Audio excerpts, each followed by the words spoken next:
So we're back again with another lecture that is about Broca's aphasia and overview.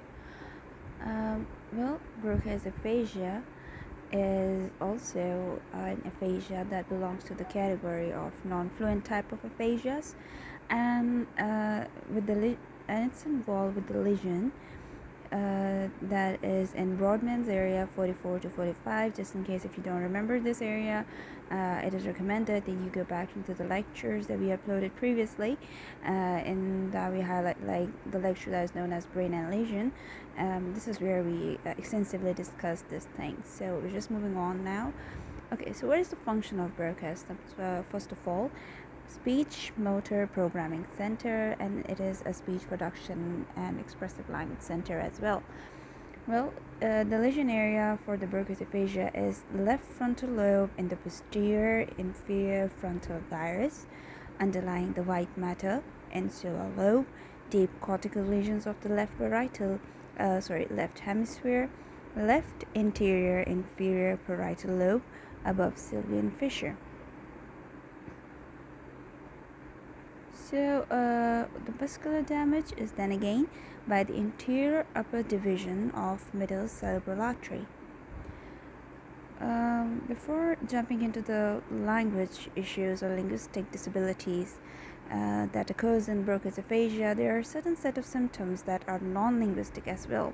So there's a possible non-linguistic symptom that might be present in these patients, that is the decreased memory capacity in the form of short-term or working memory, impaired processing speed, and for this you have to, this is a reason if you go through the lecture of the frame model, that is where I explained that whenever you're talking to the patient, you have to talk slowly because they might have impaired processing speed, right-sided weakness, drooling, contralateral hemiparesis, depression, psycho-emotional stress, and avoidance of social activities.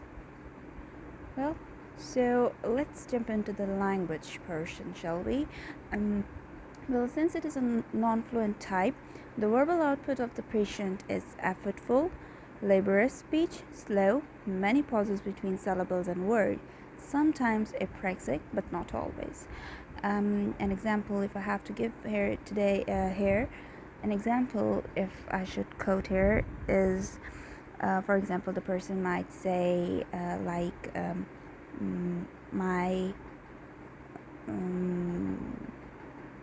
no. So the person is taking a lot of time between or a lot of pause between the words. Reduce verbal content.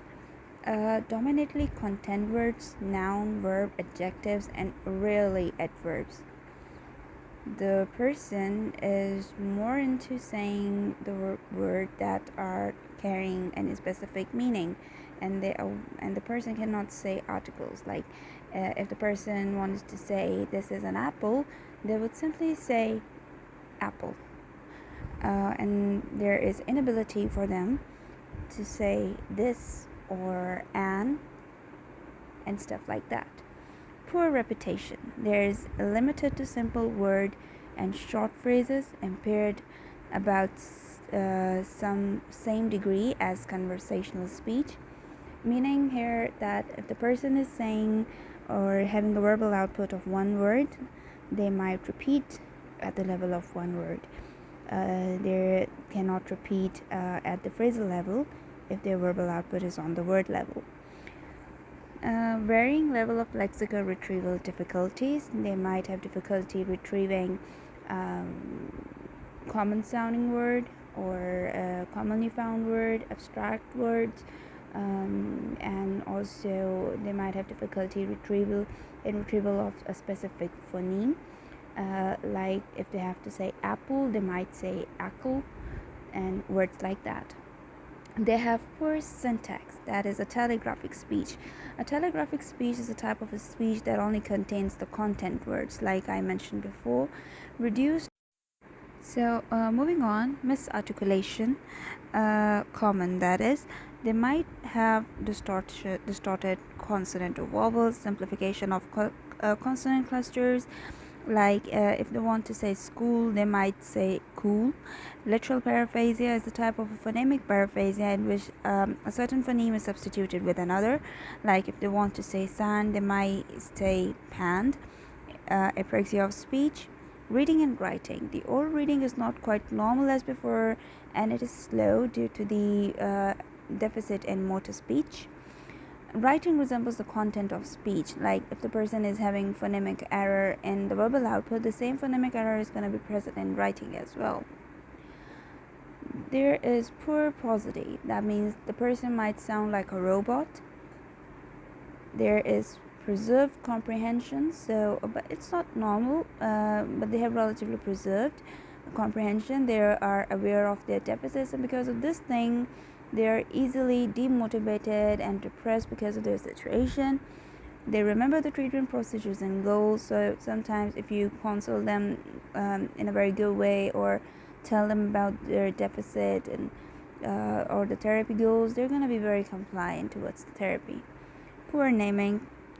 Poor does not mean it does not mean that it's impossible. So you can retrieve or you can have a word retrieval strategy at your hand that is going to help this patient to name an object, like phonemic cues, tactile cues, visual cues, and the naming might vary from mild, poor to swear.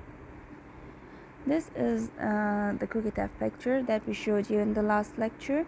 In this picture, the patient with Broca's aphasia would probably say like this: totter, oh no, cookie,